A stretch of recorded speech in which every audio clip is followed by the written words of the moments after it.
like our friends at the Longmont Public Library, they actually pay for programs like this one.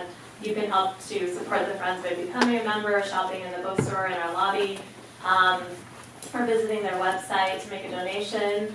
But we're going to be doing the program, The Cannabis Question, Unlocking the Secrets of Cannabis, screening here in the council chambers with a Q&A to follow. That's a NOVA program. That'll be August 10th if you're interested. That's our next event. Following this presentation, there will be a question and answer period. We'll also be recording the talk. You can find it with our other author talks on our website. And then we've ordered numerous copies of Jon's book at the library, so you can get on the waiting list. I just got my copy today. It looks amazing. If you can't wait, you can purchase a copy here, and Jon will be available to sign it after the talk. So Jon has a Ph.D. in environmental geology, weather, and climate. He grew up in Vail, where he has climbed more than 1,000 different Colorado peaks, including hundreds of ski descents, skiing each of Colorado's 14,000-foot peaks, and about half of the 637 Colorado 14ers. He has climbed 6 of the 7 continental summits, including 5 expeditions to Mount Everest in 2012, 2015, 2018, 2019, and 2021. His most recent summit of Everest came while guiding and coaching singer-songwriter Mike Posner to the top on June 1st, 2021. In winter 2021, Jon went to K2 in Pakistan, the world's second highest mountain. During this brutally cold winter expedition, Jon was part of a team that successfully put members on the summit of K2 for the first time in winter on January 16th, 2021. So please welcome Dr. Jon Kedrowski. So if you all thought you were waiting for a long time for this presentation to get started, that's really nothing compared to when you're on Mount Everest, and she can attest to that. Waiting. 2021, we summited on June 1st. This year, some of the climbers went and they summited on 12th of May, 14th of May. Like, it was really incredible weather. And I talked to a couple climbers that went there for the first time, and I was like, man, you had it easy. I had to wait for 2.5 extra weeks with a client that I had. And, so you guys didn't have to wait. It wasn't too bad, right? 15 extra minutes, 20 extra minutes. I appreciate y'all hanging with us for this, and just grateful to be here. Man, I thought driving from Colorado Springs and fighting that traffic was more dangerous than climbing Mount Everest. So made it here. I'm excited. Who's excited for hiking season? Who's been out already to see how awesome the flowers are and everything? Yeah, I was up today and it was just gorgeous. Elephant heads everywhere, and asters and columbines and aspen sunflowers. And I mean, the flowers are peaking, so don't wait. Don't delay. Like, the next 2 weeks, it's going to be really amazing. And we're going to give away some prizes at the end. We're going to give away a copy of my book. We're going to give away a couple of other things that'll help you along your journeys hiking. And Dreama's actually handing out cards that have for the raffle. We're going to do a little prize at the end for this. So, Maroon Bells, check it out. My project's over the years to write a guidebook, and I'm going to talk mainly about classic Colorado hikes. 9 chapters, 7 mountain ranges, and a couple other bells and whistles in this hiking guidebook. Super excited about it, but I didn't write this book without going out and exploring Colorado. First with the 14ers, right? Like, the 14ers here are iconic. Raise your hand if you've hiked a 14er. Probably everybody raised their hand in the room. Raise your hand if you've hiked a 13er. How about a 12er? How about any one of our 10,000 lakes we have in Colorado? Oh wait, that's Minnesota, actually, the 10,000 lakes. I only say that because I actually was born in Minnesota, and my parents moved to Colorado when I was 2 months old. So Colorado is all I know. I grew up in Vail, and I've had a chance to explore our beautiful mountains and alpine basins all over the state for as long as I can remember. But it did start with 14ers. And 10 years ago, I did this project called Sleeping on the Summits. It was pretty crazy. I don't think anyone else has ever spent the night in all 58 14ers with a tent. Some of the summits, as you know, are bigger around this area right here. And I was like, you know what? I think you can you can put a tent on every single summit. And my friend Chris Tomer, he works for Fox Television in Denver, was like, you'd be crazy. Like, you'd have to lose your job and have enough time to go out all summer long and do it in one summer.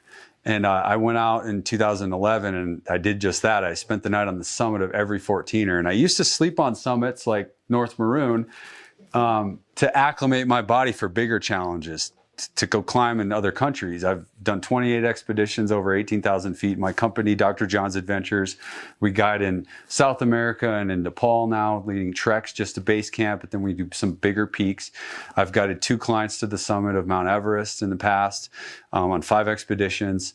But it all started here in Colorado. When I was 8 years old, I hiked Mount of the Holy Cross with my mom and dad and trudged up to the summit and got to the summit and saw mountains all over and thought to myself, like, what's the highest mountain in the world? And that's Everest. What would it take to climb that mountain? Well, I just started here doing peaks. And this is just a shot from carrying that heavy weight up there.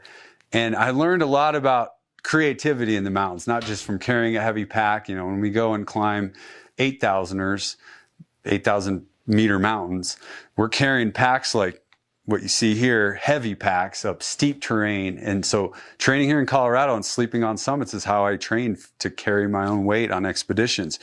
But also, I'm a skier. It's in my last name, Jon Kedrowski. But I grew up skiing in Colorado and I love skiing. And every time I see a mountain, I wonder to myself, like, could you actually ski down this? Like, I'll never look at the North Maroon, the north face of North Maroon ever the same again. And there's 3 skiers in this photo. One of them is me. And you can see the tracks coming down there. And you might look at a mountain like this and just say, like, that's impossible. Like, how do you even get down this? And when you're out there, it's like, well, it's not that bad, right? Like, it doesn't look as steep when you're out on there. And how many times in life have you been either on a backpacking trip or hiking a beautiful mountain, and you might say to yourself, that's impossible. But then as you get more into the task, you sort of realize that it's really not that challenging. Like, you could do it. Like, it's possible to do it. Or the more that you work at something, the easier it gets. And sometimes in life, creative landscaping is required. And when you look at a mountain like the Wilsons, Mount Wilson, there's a rock I put there to remind myself in the middle of the night to not go that way, to go to the bathroom. And but then you paint it in a white canvas, and like, the possibilities are endless. And skiing are different peaks all over. Mount Wilson, Wilson Peak, and El Diente, you may have hiked these 14ers near Telluride. And I was hanging out at the Telluride Mountain Film Festival in 2016. And it snowed like 4 inches in town at the end of May. And I looked at 2 of my friends from Utah sitting at dinner, and I said, it's going to be good up there. We got to go up there and ski. And they're like, I don't know if we should do this. Let's go up and climb Wilson Peak and see if it's possible to ski down. So we decided to give it a shot. We skied Wilson Peak first, which is the peak on the right, dropped into a basin, and then the north face of El Diente. It's called the Fox Traverse, and I was pretty tired from breaking trail on the first peak, and my 2 friends, Mark and Ryan, they said, well, hey, we'll break trail on the second peak so you can kind of rest. And I took some photos, and I trailed them going up this one. And then we dropped in and skied that. And when we got down in the basin at the end of it, and you can see our first peak, the peak that's in the distance there, that's Wilson Peak. That's on the Coors can. We had done that peak. We dropped into the basin after skiing this face, and we saw Mount Wilson in the distance, and it was only 10 a.m. and we kind of looked at each other and just sort of wondered, like, what is truly possible? And I think that's what mountains create in our minds, is this imagination, this mountains of the mind sort of thing. Like, how many times do we struggle in life with tasks or with overcoming obstacles? And this was sort of the same that day. It was like me and my friends looked at each other and just wondered about the endless possibilities of what was it like to climb the third peak. And so we eventually skied down that third peak, and my sort of journey was to that point in 2016, mainly doing 14ers. I did a project where I wondered if it was possible to ski all the 58 14ers in one season. And I went out and tried it in 2016. And I spent the night on all the summits. And both this summarizes 95 days of bivvies projects, sleeping on the summits, and then 160 days of trying to ski all the 14ers, which some people on the internet bashed my attempt to do that. And some people said it wasn't possible. And some people even wondered if I was out there actually skiing all the peaks. And I created a website and I showed all the summits and all the ski descents. And I said, people can just decide whether or not I skied down all of them or not. I mean, I was out there, I summited every peak and skied as much as I could. Maybe I failed. I failed a lot. Sometimes I turned around from a summit if the weather wasn't good or if the avalanche conditions weren't safe. That's why I'm still standing here now. But through failure, I learned a lot more about myself and the opportunities in life and how to succeed by failing. And I think we've all been there with our own experiences. It could be recreationally in the mountains, or it could be in the real world with a business or with a family. We fail all the time, but I learned more from my failures. 8,000 meter expeditions I've done, and I've only, if you want to call the summit success, I've failed 4 out of the 8 times and haven't reached the summit. But I've learned more from those 4 failures than I have from those 4 summits over the years. So I just feel grateful I can go out and do this and enjoy it and inspire others to create their own adventures. Case in point, on Little Bear, when I was sleeping on the summits, here you can see paw prints on the hood. And I had bite marks in a cooler from a busted window and a bear taking all my food and running off into the woods and leaving bear poo in the back of my truck. And I had to go and clean this up at 3 a.m. because I had nowhere to sleep. The back of my car was ruined, But I had the tenacity and the sort of the courage to stand up again and go for it again. And I taped up my window and I went back to the trailhead and I gave it another shot. And that was my 3rd attempt on Little Bear. Didn't see a bear in the woods again when I went back up, but when we went up, we persevered and we were able to spend the night up on the summit as the storm cleared and beautiful sunset was sort of the result of this adventure. And just great views on the top of Little Bear, spending the night up there. It wasn't too windy that time, but again, this was all training for my bigger expeditions. And the experiences from this book, Sleeping on the Summits, was created. And so, I was still out there climbing 14ers and skiing, and eventually decided to write a guidebook on backcountry skiing first. Because like I said before, I'm more of a skier than a hiker. But then I realized after years and years of going out and collecting the data, right, and taking photos and exploring, that eventually I wanted to write a hiking guidebook, but I just didn't know how I would go about doing it. So I went back out and skied some more. And I wrote about my ski adventures, and I created a skiing guidebook called Classic Colorado Ski Descents. And then I took information from that and I started writing trailheads and locations and finding off the beaten path journeys. Because let's face it, like, who enjoys going up on a ridgeline when there's no one else around versus we don't want to just go hike Quandary, right? Like, it's a fun 14er, it's good views, don't get me wrong, but like, you want to go out there and go to places where you won't see another soul. I think a lot of us seek solitude in the outdoors. We seek clean air, clean water, maybe get a chance to see wildlife, just a lot of little things with our adventures. And so I knew I wanted to create a guidebook in hiking. I just still didn't quite know how to go about it just yet. So I continued to ski and adventure. And then I started writing more about some of the places I would hike to in the summer.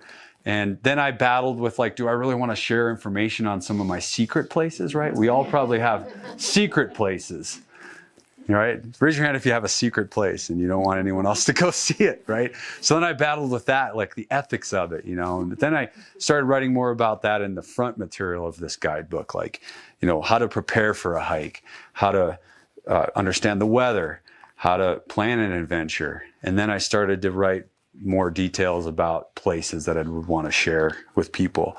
And then this thing called COVID happened. And we all can remember where we were on Friday the 13th, 2020, and the world ended. I was about ready to start going out for a ski adventure, a backcountry ski adventure. And then they closed Vail Mountain. And then they told us all to stay home that weekend, 14th, 15th of March. So, man, going on a little over 2.5 years ago. And then I sat down and finally I was like, I'm ready to really write this book and really get into writing this guidebook. So I sat down and started writing the book. And what came of it was beautiful lakes, beautiful ideas for loops, and beautiful ideas for high ridge traverses. When you go hiking somewhere, do you really enjoy hiking back to the car on the same path? I mean, yeah, maybe you sort of see things differently, but who would rather hike a loop than a straight line direction, right? So that was one of the first things that popped into my mind, was like, well, I want to write entries from different places in Colorado that have big loops, big places you can enjoy. So you're going car to car traversing, or you're doing big loops. And then we want this book to have something for everybody in it. So every entry is going to have a basic hike to generally a lake or generally a destination. It'll include a loop in it. And then I'll have extra credit options that'll give you options to do things like high ridge traverses, or to do link to link, like peak to peak link ups. And then more challenging things like, let's say, class 3 scrambling, class 4 scrambling, because some people love to do that, but it's not required in every single entry that I have in this book. So that's what I started to go with. And then I was like, well, you know what? I have lots and lots of photos on lots and lots of drives that usually most of these drives work versus like what I was trying to do tonight and getting my stuff hooked up. But yeah, beautiful places all over Colorado. And I want to go to some classic places, but I want to go to some of the classic places in a different way. So I don't want to take the normal route to get there. I want to take something different. You know, and then things like the 4-pass loop is still going to be really popular, but is there more to just the 4-pass loop? Near Aspen, for example, where you can see a mountain like Snowmass. So yeah, Classic Colorado Hikes was born. The front material in this book, I include a lot on planning your adventures and how to go about that. And I feel like we have a lot of seasoned hikers in here, so I'll go over the brief basics of this. You know, I was able to derive it from my ski guide book, but then get into discussing things like the 10 essentials, but then adding a lot more about types of gear that you might want to consider. And then within planning your trips, researching an area. There's a lot of information on the internet, but like CalTopo is great too. And I made the maps in these books with CalTopo. And of course, get the guidebook. Don't emphasize the internet as much, but there's a lot of information out there. And then some of your friends, like if your friends have been to different places, you want to lean on them to like give you advice about where to go. You could even go with them. I mean, my best mentors were my parents and a couple other people that mentored me, some other hikers and climbers as a kid. But yeah, I mean, how many times have you heard about a great place to go from a friend, or even they offered to take you? So that's a great place to start. And then for me, this book progresses from hikes to scrambling to actual technical climbing. And I don't want to do a ton of the technical climbing side in the book. Myself, I'm somewhat of a technical climber and done some pretty big routes in Colorado. Like, for example, the Northwest Buttress on Capitol Peak is like 5.9 rock route. There's some pretty good stuff on Long's Peak, for example. But I didn't want the book to be a bunch of technical climbing. I'll suggest it in the extra credit portions of the book after you, let's say, go to a lake to talk about what's out there. But understanding the difference, right? A class 1 and 2 is like a trail. Class 2 can be a trail that's steeper, or an off trail, sort of tailless hiking or grass hiking in the tundra, stuff like that, or rock scrambling type stuff. And then class 3 is like actual scrambling with your hands and feet. Class 4 is a little bit more vertical scrambling. And then class 5 is going to be stuff that you might want to consider protecting with a rope. But again, I gear the book more towards class 1 and 2 hikes primarily, with pieces of class 3 in there, and then a few extra credit options in the higher difficulty pieces of this. But then let's talk about weather, because after all, that's what my doctorate's in. I have a Ph.D. in geography, weather, and climate. So I wanted to add components of weather and understanding the weather in Colorado, and a lot of just basics with first just looking at the big picture. If you see a map like this with a cold front in Colorado, let's say the basic weather map shows you on a Friday afternoon that tomorrow is going to have a cold front hanging over the state, and you're planning on going to a high mountain location. You might want to reconsider your trip if it's in September, October, or even this time of year with a lot of monsoon moisture. You know, cold fronts indicate that there's going to be some kind of weather moving over us. But after that weather front moves through, the weather's going to get better. So at least that would indicate that maybe you have to weather some storms in the mountains, but then after that, it's going to clear up. So I get basic weather picture, and then I like to look at the NOAA pinpoint. NOAA.gov has those good pinpoint forecasts. If you're looking for apps these days, the Open Summit app is pretty good. Joel Gratz, that does Open Snow in the winter, does Open Summit in the summer, and his apps are pretty good generally for general trends with weather.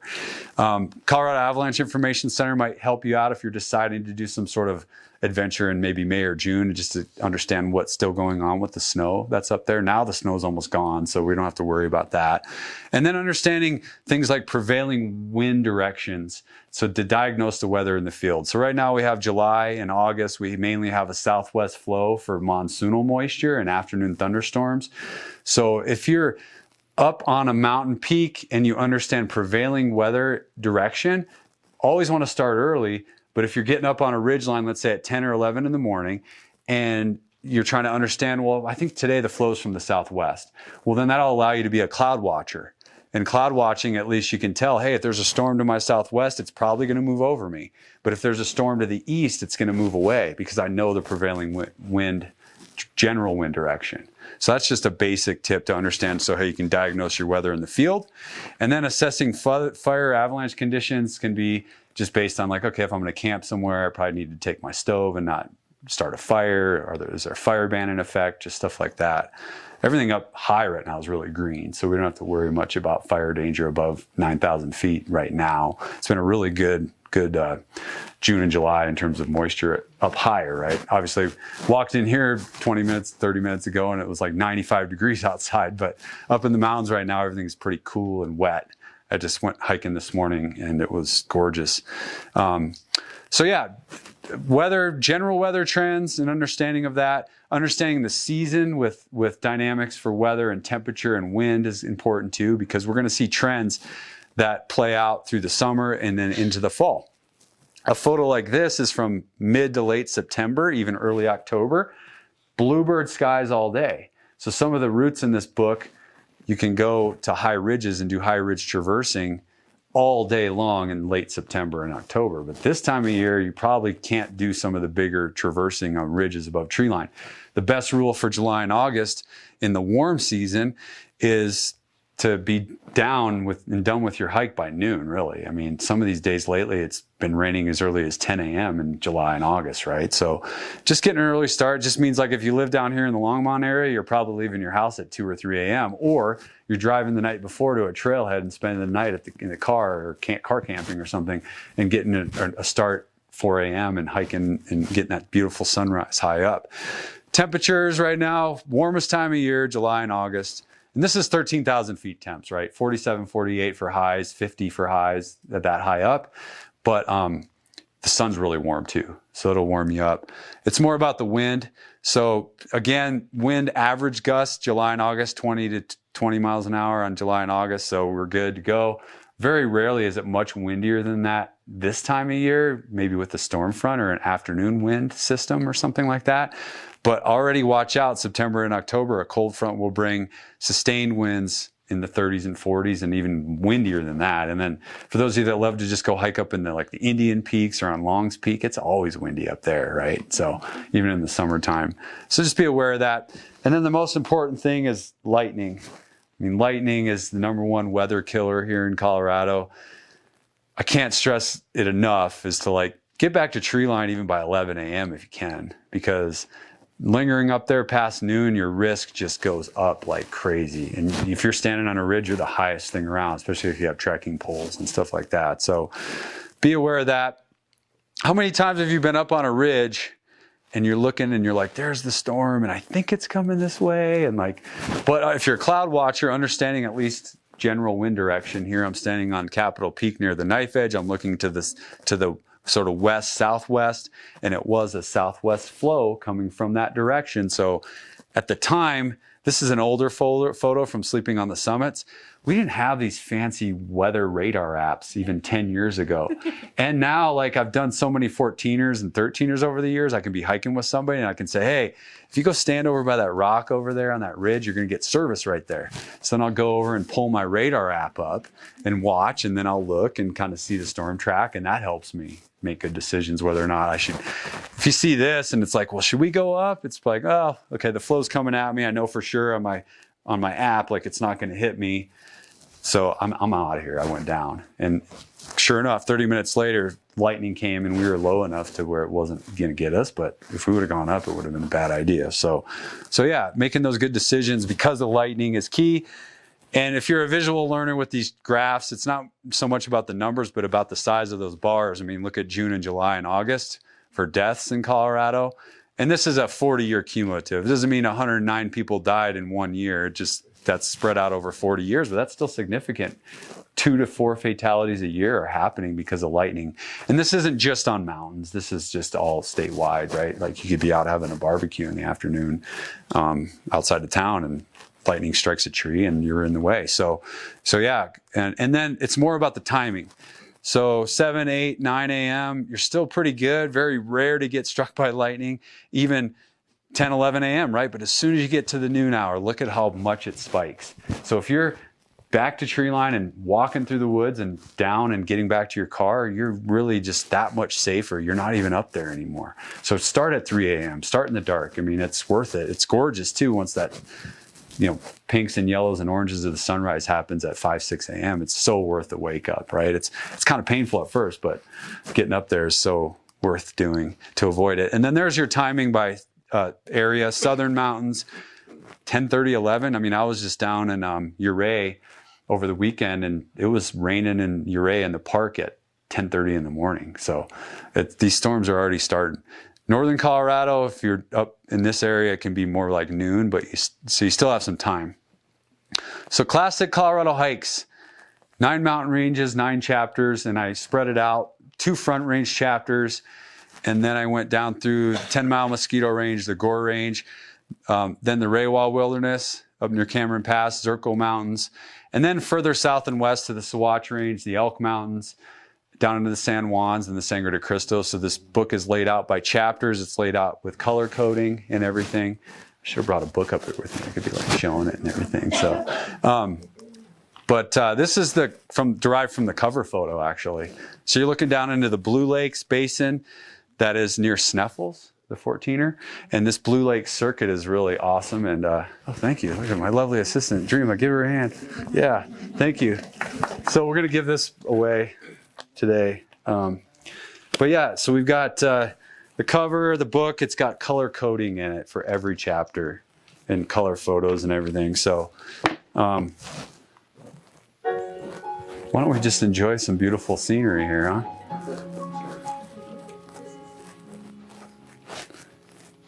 I'll kind of talk about where these are. I'll start in the Front Range with, this is actually Dream Lake in Rocky Mountain National Park. So the reason it's classic Colorado hikes is because there are some classics in there, and you are going to see some people. But again, if you get up early, you don't see as many. And but Rocky Mountain National Park is so beautiful. I had some really great photo contributors too. One of my mentors, John Fielder, wrote the foreword in my very first book, Sleeping on the Summits, and he's helped me with all of my books over the years with some photos and things like that. It was an honor to have some of my photos in his latest book about the 14ers recently. But this is in the Indian Peaks. So you're looking at Mount Toll and Blue Lake above Brainerd Lakes. The entire ridge line in this photo can be traversed as well. So we have some options of just visiting the lakes and then the opportunity to go up and traverse big ridges. Devil's Thumb Lake and the Indian Peaks Wilderness in this photo.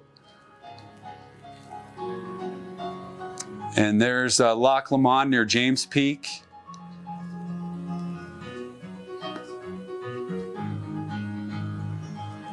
And Mohawk Lakes above Breckenridge. So now we're in the 3rd chapter.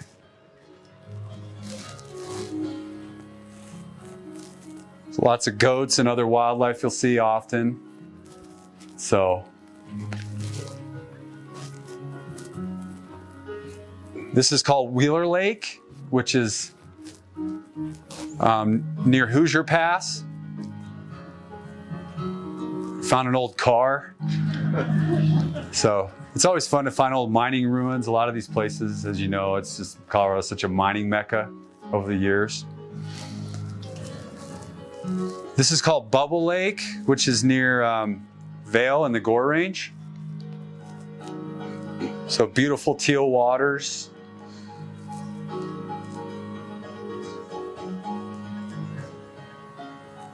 This is up above Booth Lake in the Gore Range still.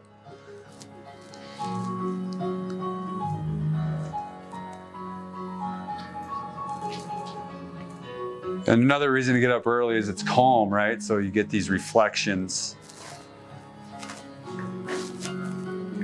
This is the Zodiac Spires, which is in the Gore Range as well, an easy hike out of Silverthorne. Now you're looking at Twin Crater Lakes and the Rewa Pyramid up in northern Colorado. And this was a big loop that we did, and again, didn't see a soul like in mid-September. Another shot of Twin Crater Lakes, Gilpin Lake near the Zirkles in Steamboat. So there's some glacier lilies and again, lots of flowers right now. And then we head over the Saguache Range and you've got Anderson Lake, Mount of the Holy Cross and the Bowl of Tears, pretty classic route. So in a few cases I'll talk about in the book is like some of the snow climbs you can do in June and stuff as like extra credit. This is called Fancy Lake and you have Fancy Pass, Petroleum Lake, and of course many of us have been to the Maroon Bells. I like kind of photographing the Maroon Bells in different seasons, just seeing the contrast and the differences there. This is on the other side of the Elk Range, so you're looking at Geneva Lake and the 14er snowmass.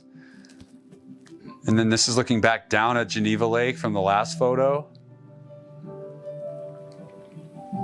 And then if you were to turn and look the other way from that last photo, you can see down into Snowmass Lake right here.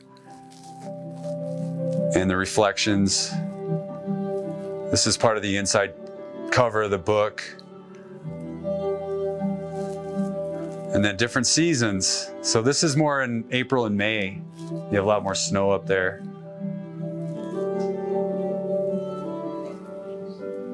And now we're looking over to Snowmass from Capitol, still in the Elk Range, which is my favorite range in Colorado. This is American Lake outside of Aspen, which is about only a 3-mile hike.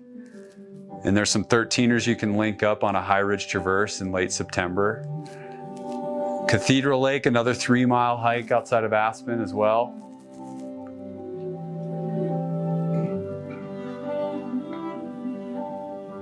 You got now into the Sangre de Cristos. We're looking at Little Bear and looking down.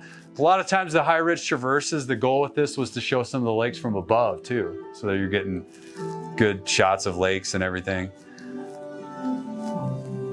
This is called Lily Lake in the Sangre de Cristos. South Crestone Lake. This is on the back cover of the book. And then you have Ice Lake in the San Juans. Looks more like Hawaii. But that mineral glacial rock flour is what melts. It melts from the glacier, the former glaciers, and it gets in the water, so it creates that color.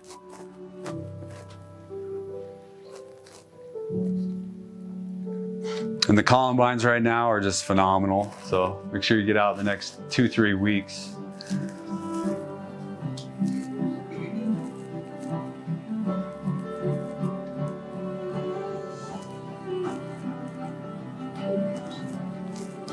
So now we're kind of in the Needle Mountains here. This is near Vesta Lake. We had a thunderstorm rollover in this particular instance.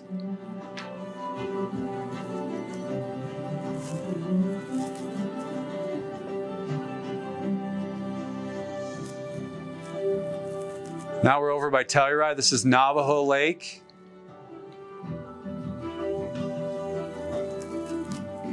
This is called Cooper Lake, which is one of my hidden gems in the book, in the San Juans again.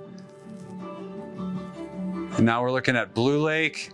There's about 5 different blue lakes. I put them all in here. Tea Kettle, a Centennial 13er near Sneffels.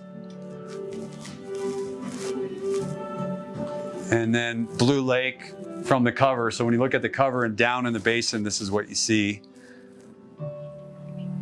And then that's Island Lake there in the San Juans, which a permit system is in place now. Hidden Surprise Lake, also in the Needle Mountains near Jagged. Some summits there. This is not in Colorado. how did that get in there? Actually, this is one of my Nepal treks that we do to Everest Base Camp. That's Hidden Surprise Lake back in Colorado. Jagged Mountain, one of the most difficult 13ers in the Needle Mountains in the San Juans. But who's excited to go for a cold plunge? Right, isn't this the essence of Colorado, going for a nice cool swim? Icy cold. My top 10 cold plunge lakes. So Tabor Basin Lake, which is in the sort of the intersection between the Sawatch Range and the Elk Range near Aspen off of Independence Pass, Lincoln Creek Road. I went here on Labor Day weekend and there was nobody up this basin. So I kind of debated whether or not I should have put it in there, but it got in there. Willow Lake and the Zodiac Spires, which is above Silverthorne, about 6 or 7 miles into this lake here for another nice dip. I love Longmont, which is near James Peak, and the reason for that is right above it, you've got 2 big glacial lakes that almost have ice in the entire year. So that's a real cold plunge with Linda Lake and Mount Stewart. Pitkin Lake above Vail, 5 miles up to the lake for a great jump. And this is also where I went on my first hike/trail run with my girlfriend, so it's a special place for sure. Lake Ann, 3 miles in the Sawatch Range. And this is outside of Buena Vista. Great place to camp, right off the Colorado Trail as well. And there's a big traverse in this area. Another great place to take a meditative cold plunge. And then Bubble Lake, which you see here. Bubble Lake is above Vail in the Gore Range, above Piney Lake. So you go up and over this pass called Knee Knocker, you drop into this basin, there's no trail anywhere, and you can have this place all to yourself if you go in, take a dip. So, sound of summer. And then the Conundrum Hot Springs. I had to put a hot spring in here. You hike 9 miles in if you're tired of all the cold water. And 98-degree water. This is above Aspen. In the book, I talk more about a secret way to get into these hot springs that's actually shorter than hiking 9 miles in, but you have to approach it from the Crested Butte side. It's a little more rugged journey, but there's another set of twin crater lakes in this area that you can go up and over a pass called Coffee Pot Pass and then get into the springs from a different direction. A true adventure. So, and then there's some cold plunging as well in that basin, as you can see. Snowmass Lake, one of my favorite lakes of all time because of the reflections in the photos. And for some reason every spring, especially on my last 3 Everest expeditions, you get home from Everest and you've got all this immunity from like the altitude, all these red blood cells. And so this one's like a 9-mile hike into the lake. And then I love to go in late May and ski Snowmass. And then you go in there in May and it's just empty because all the summer crowds come in July and August. But if you can hit a lot of these popular places, no matter where it is in Colorado in the shoulder season, before Memorial Day, if you're willing to deal with a little bit more snow, but after Labor Day, when sort of the summer's over and kids are back in school and people aren't traveling as much, going in the shoulder seasons can be a really treat in Colorado for sure. Mid-September to early October, the weather's still good if you're willing to deal with a little bit colder nights. But all these popular places you see people flock to, they're pretty empty by October 1st, and the weather can still be good if you catch it right. So get out there and enjoy your cold plunges. Cathedral Lake as well. This is G-rated programming, so cover people up. Vestal Lake as well. One of my mantras is never pass up on a cryo opportunity. So go out there and enjoy. And so kind of what I was talking about with the shoulder season is when we look at Colorado, there's this really unique phenomenon I love to call wild ice. And there's, if you're into social media, Instagram, people have gone out and skated these and they'll show lots of videos and it's kind of a cool thing. But I really enjoy trying to find these lakes in, let's say, late October, early November, up until about Thanksgiving. We get weather that in the mountain towns at 8,000 feet, maybe you're in the 40s and 50s for highs with that really bright fall sunshine. And we can get long periods, especially east of the Continental Divide, where it doesn't snow a whole lot, right? And we get problems with like opening the ski areas. They're making a lot of snow because we don't get snow. But during those periods, it gets really cold at night still. It's cold enough to make snow. Mountain towns might have lows in the teens, which means above 9, 10, 11,000 feet, and Maroon Lake's at like 9,800 feet or so, 9,600 feet. It's cold enough at night. It hasn't snowed at all. The ice freezes over real nice and smooth, and there's no snow. Anywhere you can go hike, it's easy to get into the lakes because there isn't a ton of snow to trudge through, but it's always sort of a surprise adventure. I carry my ice skates with me, and I sort of hope that I run into places where the ice is good. This is one of them. So you can see by the terrain, like this is on the Fancy Pass Loop near Vail. This is at about 10,800 feet at Missouri Lake. And I got to this lake and that ice was just frozen over solid. It was about a 35-degree day at that elevation, but the sun was out and it was a nice day to go for a fall hike. Took my skates and skated all over the lake. This is Chihuahua Lake, and you can see how smooth that ice is. The entire lake froze over. This is about a 3-mile hike out of Summit County near Keystone. The other side of this is the east wall of Arapahoe Basin ski area. So this lake, when you're skating on it, you look this direction and you see Torrey's and Gray's Peaks. And so this is a really good back way to get up Torrey's if you want, visit this lake in the summer. And then I went and skated this on about November 15th last year, or sorry, 2 years ago. But just got really lucky with the ice.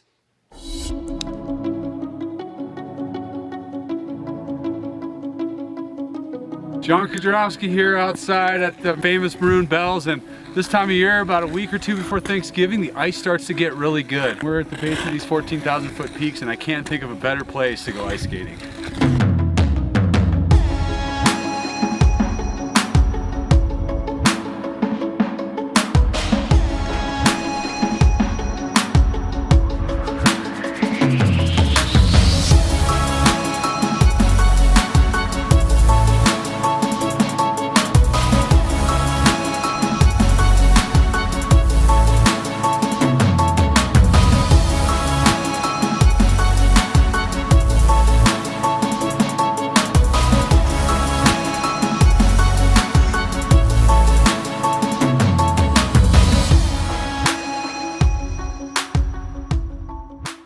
This is what we were doing. We were skating the Maroon Bells. And, you know, there's a lot of things going on with like climate change too. So this is on November 8th in one particular year, I think 2020, November 8th, 2019. I went back on November 8th, 2020 on the same day the next year, and it wasn't frozen over yet. And so, yeah, it does vary on year to year and stuff like that. And I feel like, you know, as we all know, like climate change is affecting our alpine basins, it's affecting our mountains greatly. And, you know, sort of my message with this is just try to do your part with things like driving as much, or maybe recycling near your home, things like that. But like, you know, definitely we're seeing these trends with the fall, drier falls. A little bit later in the fall, things are freezing over, stuff like that. So yeah, it was really interesting to see the conditions and the change with this particular phenomenon. Again, here's another shot of Lower Missouri Lake. I'm out in the middle there skating. Not a ton of snow. The ice froze over. It was almost perfect. So yeah, ice skating for me has been really special. I take my skates to Nepal too when I guide my treks. So I do usually a trek in April and a trek in October or November. Where I take people out, and I took my skates this past last year in December and was there, and that's Cho Yu, the 8th highest mountain in the world, and a lake that's at about 18,000 feet in that basin, and the ice was about this thick. So, and some people might ask, like, well, how do you know like the ice is thick enough? And I said, well, there's a big scientific method that you do. It's you pick up a rock about this big, maybe a little bigger, and you throw it up in the air about to the height of the ceiling, and when it hits the ice, if the ice sort of smashes and breaks, then you know it's not thick enough. But if it kind of hits with a thud and doesn't do anything, then you're kind of like, all right, well, it's pretty much safe. It's not really highly scientific, but what I also say is it's more about kind of hearing the cracks in it if you're skating and you start on the side. And some people wear life preservers, and they'll just try to skate out, and they'll do like an arc and then another arc and then another arc. And if you hear too much cracking, then you know just to stay within your skate lines and just stay in one corner of the lake, right? But most of the time, if you've got a really good set of cold nights and you're at high enough elevation, generally the ice is pretty safe and stuff. So yeah, this fall, go out and try to skate somewhere. So yeah, we're getting kind of closer to the end of the show, but my 5 favorite high ridge traverses. Right here we've got Silver King. And this is Silver King Lake, which is way in the back. I don't think you can see my laser pointer, no. But there's that triangular peak in the back in a circle. There's a big lake called Silver King that you can hike to. And then you can get up on these ridges, and it's like class 2-ish hiking and high ridge walking for about 10 miles over several 13ers.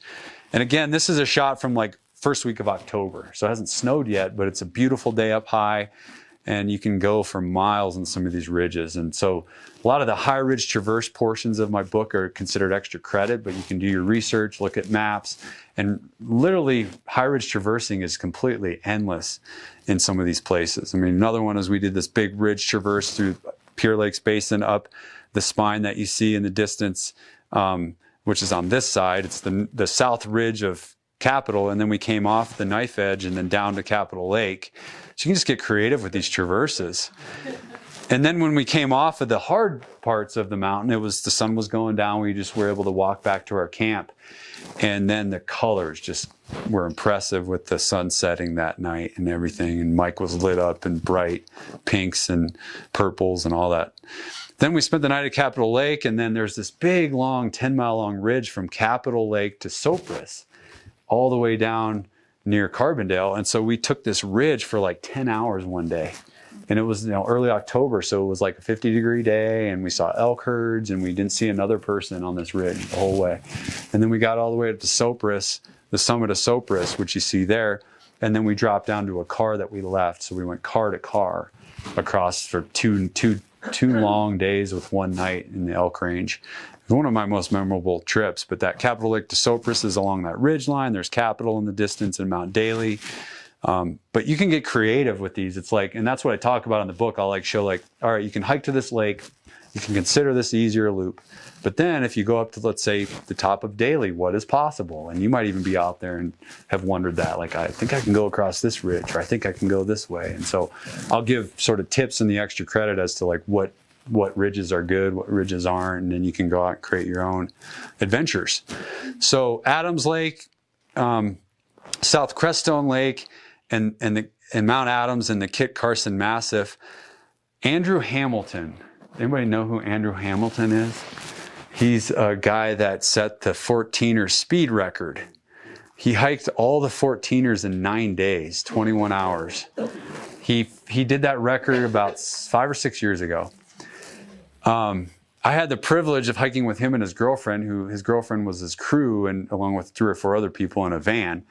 And the essence of the high ridge traversing in this book, I actually asked him. I got to go out and spend a day with him, and I've hiked with him numerous times. And he wrote a really nice foreword in the book about what it feels like and what it means to go up and link all these ridges and stuff. So it was a really nice contribution. But he sort of created his career upon doing these big high ridge traverses with big lakes in the back. And we went up on Adams, and case in point, like I was just about done with the book. I asked him, hey, would you be willing to write a foreword for me? And he said, well, yeah, only if you come and hike Mount Adams with me. And we got up to the summit of Mount Adams, and then we were up there and we saw these other lakes. And then in the distance, we saw the Kit Carson Massif, and there was the southwest ridge going off of Adams. And he looked at me and he goes, you know what? I think I've never done it, but this ridge, I think it goes and it connects, right? And again, that's the essence of this book. That's the essence of your creativity out there, is like, we just were like, I don't know, maybe it goes. Let's go see. So next thing I know, I'm following him and his girlfriend across this ridge, and we're out there for like 8 more hours. I was like hoping we'd go back to the car and I could drive home, and I was on a deadline to get my book done. And nope, clear a day in late September, I followed him out. We ended up doing this like 20-mile loop and connecting the other 14ers and then dropping back to the car. And it was just extraordinary. And luckily I made it through the day, because we get back to the car and he said, hey, I'll write the foreword for you. I was like, okay, good, thanks. But it was just really fun. And that's really the beauty of climbing and hiking in Colorado. And this entire day, we didn't see another person until we got back down to Willow Lake to then circle back to our car for 3 miles at the end of the day. And so it was really gorgeous and awesome. And you get to see big, lakes on each side and big razorback traverses and things like that. So that was just a really memorable day. And so finally brings me to my last peak, high ridge traverse segment, and that's Vestal and Ram Ridge and a ridge line they call Trinitas. because it's Arrow, Vestal, and the three Trinities, all above 13,700 feet. And you can see just endless ridges again. And when you do these, it's a late September, early October type of climbing. I took Mike up there. I was training him for Mount Everest at the time and said, hey, you should climb this Wham Ridge. It's really cool. And it's on Vestal Peak, high above Vestal Lake, some class 3 and 4 scrambling. And some parties will protect this part with a rope. So we just really enjoyed it. And then a few other honorable mentions from my book. Anytime you can go hike near Mount of the Holy Cross, there's a lot of variations I put in here for doing a big Halo Ridge traverse near Mount of the Holy Cross. Can't forget the Maroon Bells and traversing the Maroon Bells here. You've got so many goats and just beautiful green and flowers this time of year. There's petrified ocean bottom on the very summit of North Maroon. Has anyone in here been up to the top of North Maroon or South Maroon? Petrified ocean bottom because the Laramide orogeny, 150 million years ago, there was an ancient sea in central Colorado. And through various buckling and plate tectonics happening, it got uplifted. And what you see is ripples from that ocean bottom, from the slate and shale and dolostone, mudstone, mainly mudstone. There's a few layers of some dolostone in far parts of the Maroon Bells too. But just gorgeous up there.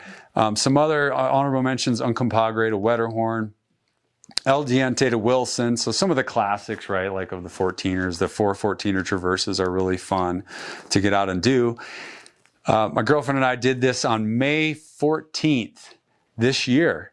So if you can remember this same photo from the beginning of the slideshow that had all the snow on it, right? And I skied these peaks on May 28th, 2016. And this year we had all that dust that put snow pack levels like down to almost hardly anything by the end of May this year. And so 2 weeks earlier than when I skied these peaks 6 years prior, all the snow was just melted like crazy. And we actually changed into trail runners to climb the last 150 feet of Mount Wilson.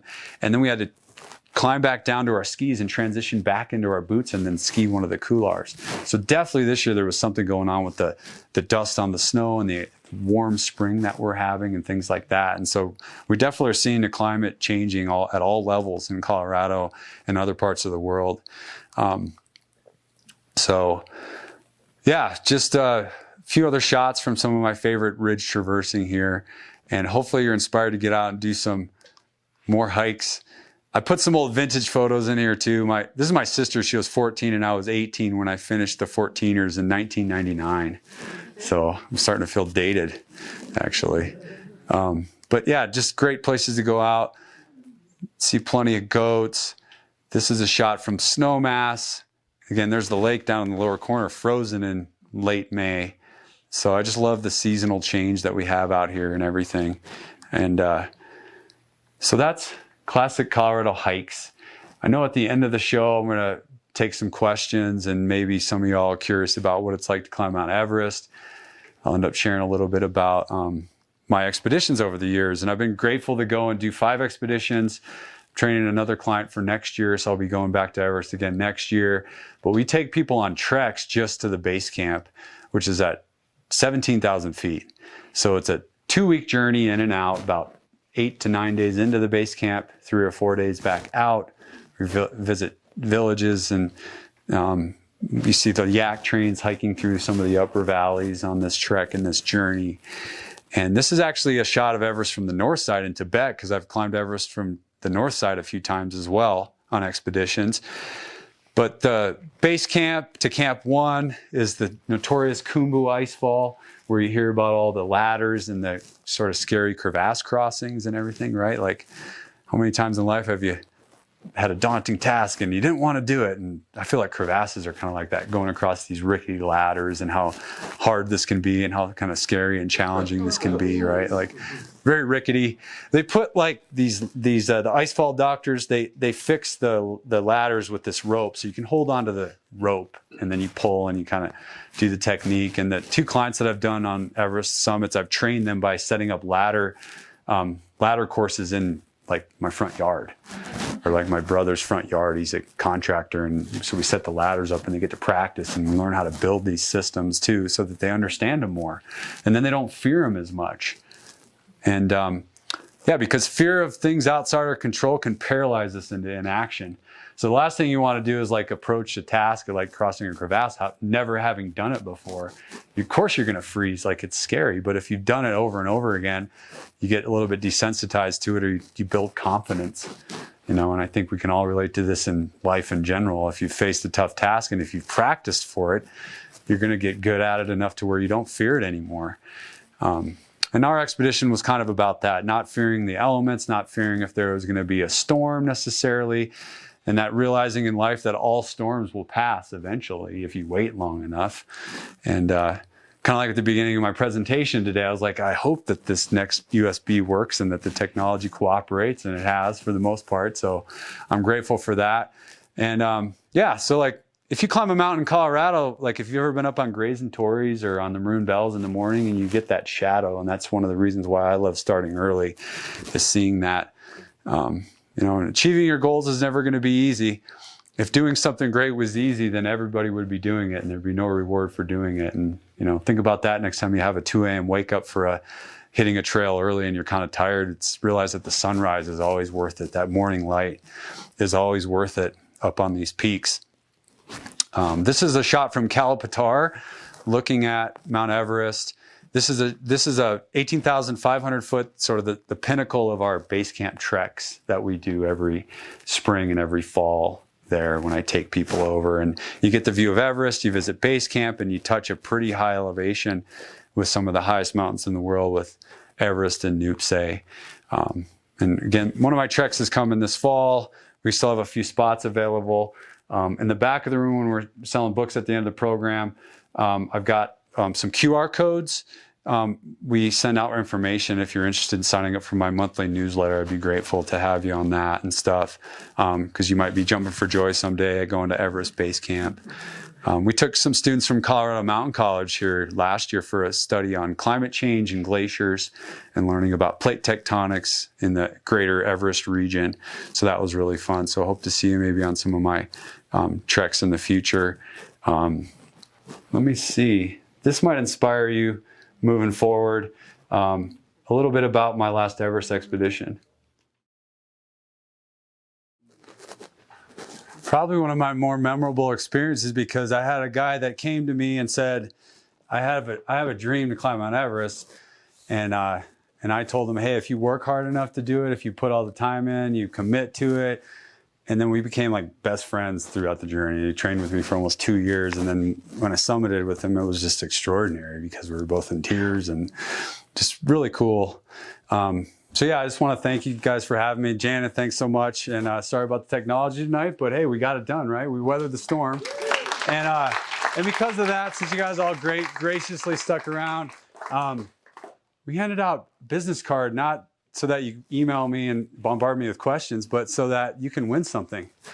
And so I've got a few prizes up here. One is my second book was a sequel to my Colorado 14ers Sleeping on the Summits.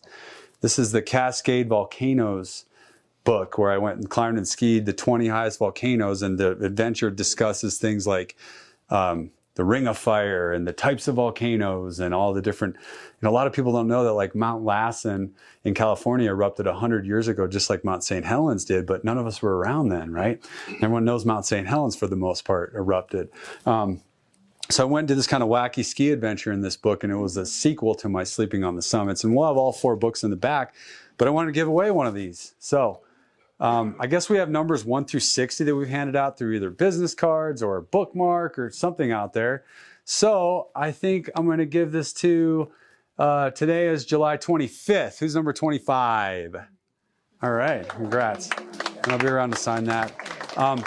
All of my books are interactive too, like they have things like QR codes in there to go with the maps and the descriptions, and the videos to go with photos. So please check that out.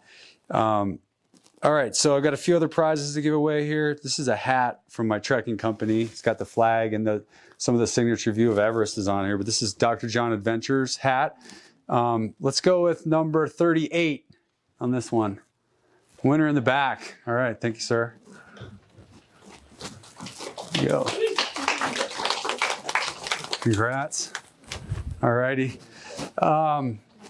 And then I have, we have buffs. So these are great for skiing, hiking in the summer, cover up your face from the sunshine. Dr. John's Adventures buff. And we will go with number 52.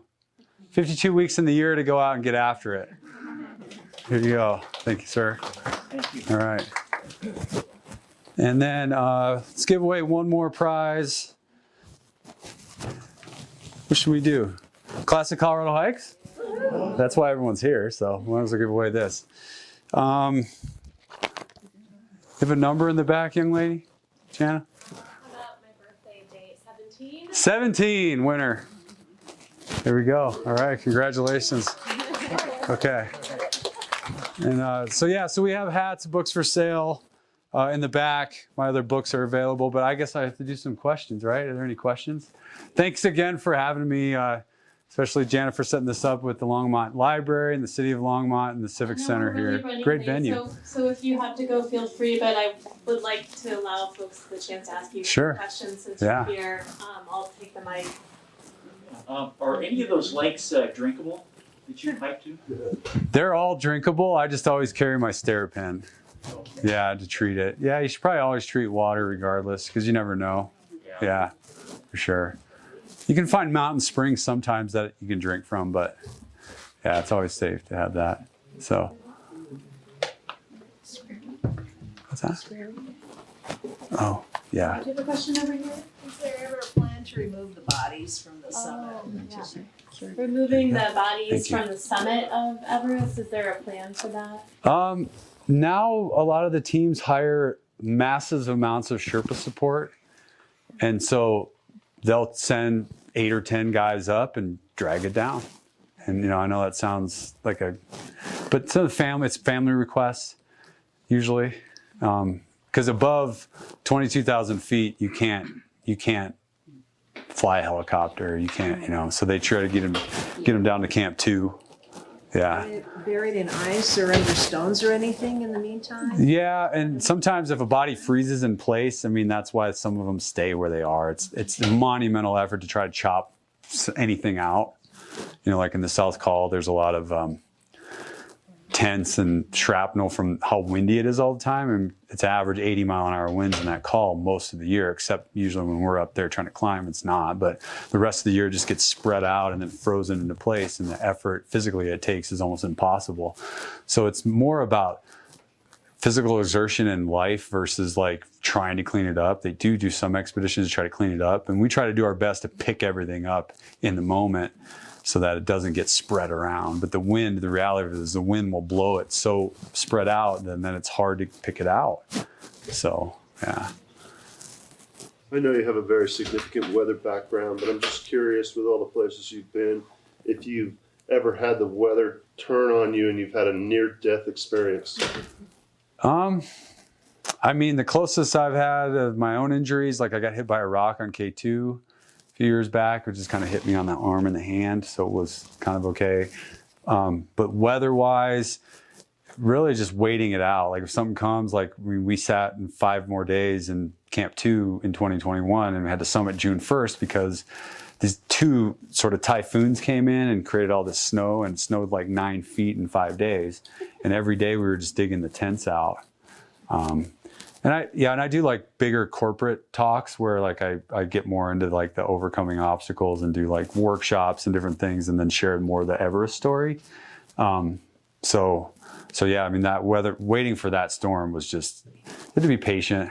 Luckily I'd done other expeditions where we had to sit and wait before. So you just play cards or journal or read a good book. It's not the worst thing in the world. We have good tents and pretty comfortable shelters. So yeah. But luckily I've never been like seriously injured by anything, and I'm pretty grateful to like not have been caught in any avalanches or things like that. So. You said in the beginning that you learned more about yourself from your failures. What do you think is the most important thing you learned from your failures? The mountain isn't going anywhere, and that we're really just insignificant, and that if you just back away, there's going to be days where the weather's really good. There's going to be days where we can go up there, and sort of just letting go of the instant gratification society part of things, putting our phones down. Like I'm already like reaching for it. She's using it to like swipe credit cards back there. So it's like, cool, I don't have my phone with me. I love it, you know. But just in life, like enjoying the simpler things and letting go of like modern conveniences and finding ways to be comfortable in an uncomfortable setting. Yeah. Have you had experiences with HAPE or HACE? I've seen a lot of stuff, and I wouldn't say a lot, but like mild symptoms. And if we're on our treks and we see people with AMS type issues, we dial it back and maybe hold them back a day.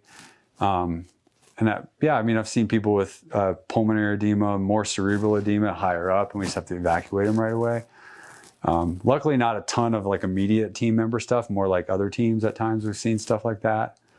And yeah, it's a wake-up call because it's like, well, there's no rule that says next time I go up, I'm not going to have a problem, right? So we just try to do the best you can with hydration, less exertion, stuff that can make the problem worse. Like, you know, you try to go slower, you just try to slow your body down, things like that. Isn't there genetic or blood testing to see who's most susceptible to that? I'm not sure, to be honest. I know there's like genes, right? Like the Sherpas have a special gene. The Peruvians have a special gene that allows them to take more oxygen in. I heard earlier when we were trying to get my presentation set up that the somebody was talking about how like Diamox like saved the whole expedition. You know, some people I've seen Diamox works really well, and other people I've seen it just makes them tingle and they have to pee more, and it's a bad side effect. So I think like I use any sort of like medication uses at higher altitudes. I don't do it much because I'm worried about side effects versus like, but I don't tell people not to try it if they want to try it, see if it works. So yeah, it's just about like moderation and that sort of thing. Questions from the side over here? Do you work out with weights or any routine like that? I do a lot of summit push-ups. I like to do functional training, but not a ton of weight lifting, but I'll do a lot of push-ups, pull-ups, a lot of Bosu ball and sort of core stabilization, things like that. And then yoga. I'm a huge believer of yoga, meditation, cryotherapy, flexibility, pliability, rolling out, massage, like all that stuff. I'm more into that now than I am the weightlifting. I think that's changed as I've gotten a little older in my career. Yeah. How long does it take you to recover from your Everest trip? This year it wasn't bad. The last one. You know, the very next week I was up climbing and skiing down Elbert and doing like a lot of stuff. I lose maybe 10 pounds on an expedition, a big one. I used to lose more weight. I think my body's getting used to the different things, and everybody's different. Yeah. Do you use the foam roller? That's really hard. Yeah, I roll out on that. I have a massage therapist to try to see her twice a month. So yeah, it's like a lot about like for longevity, just a lot of those things, then eating right too. So. With all the weather changes that are occurring globally, what is the future of Everest? I mean, is it endangered? I know you said early. Yeah, I think things will change some, but I think it's always going to be climbed through different ways. Maybe on the extreme level, at some point, everything will melt so much so that it might look more like going out to the Indian Peaks now and there's no glaciers left, right? So maybe that means there's more rockfall, but in general, I think mountains are always going to be climbed, so it just depends on the terrain and the conditions. Yeah, in the moment, it might make it more crevasse in the ice fall, so that could be an issue.